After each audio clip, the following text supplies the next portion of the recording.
আসসালামু আলাইকুম, welcome back to my channel. আজকে চলে আসলাম চিতই পিঠার মজাদার একটি রেসিপি নিয়ে। আশা করছি খুব সহজ এবং সিম্পলভাবে এই রেসিপিটি আপনাদের কাছে উপস্থাপন করতে পারবো। তাহলে চলুন শুরু করা যাক। প্রথমে আমি এখানে নিয়ে নিচ্ছি মেজারমেন্ট কাপের 2 কাপ চালের গুঁড়া। এখানে আপনারা ফ্রিজের ভেজা বা একদম শুকনো চালের গুঁড়োটা ব্যবহার করতে পারবেন। এখন এখানে দিয়ে দিচ্ছি 1 টিস্পুন লবণ। এখন আমি ডো করার জন্য এখানে নিয়ে নিচ্ছি পানি। এই পানির পরিমাণটা একদম কুসুম গরম পানিও হওয়া যাবে না, আবার একদম খুব বেশি গরমও হওয়া যাবে না। এটাকে এমন একটা তাপমাত্রায় নিতে হবে যাতে আপনি কিছুক্ষণ হাত চুবিয়ে রাখার পরে আর না রাখতে পারেন। এই পর্যায়ে আমি অল্প অল্প করে পানি দিয়ে একটা পারফেক্ট ব্যাটার তৈরি করে নিব।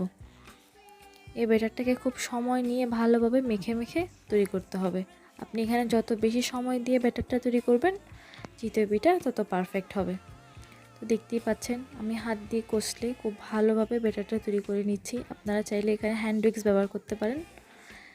আমি প্রায় 10 মিনিটের মতো এটাকে ভালোভাবে মেখে নিয়ে এখন এই পর্যায়ে আরও 5 মিনিট ভালোভাবে একটি হ্যান্ড উইক্স দিয়ে এটাকে মিশিয়ে নিচ্ছি।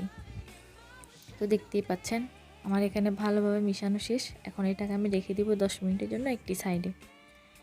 এখন চুলায় আমি একটি এরকম দস্তুর কড়াই নিয়েছি। এখানে সামান্য একটু তেল টিস্যুতে ব্রাশ করে দিচ্ছি। তারপর এখানে দিয়ে দিচ্ছি চিতই পিঠার ব্যাটার।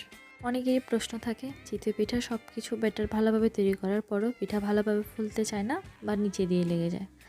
তারা এভাবে ঢাকনার চারপাশে কিছুটা পানি ছিটিয়ে দিবেন, তাহলে নিচে দিয়েও পুড়ে যাবে না এবং পিঠাটা পারফেক্টলি ফুলবে। এই তো দেখতেই পাচ্ছেন আমাদের পিঠা রেডি হয়ে গেছে। এখন এটা আমি তুলে আপনাদেরকে দেখাচ্ছি কতটা সুন্দরভাবে পিঠাটা হয়েছে এবং ফুলেও উঠেছে। দেখতেই পাচ্ছেন কতটা পারফেক্টভাবে চিতই পিঠা তৈরি হয়েছে এবং পিছনের সাইডটাও একদমই পুড়ে যায়নি।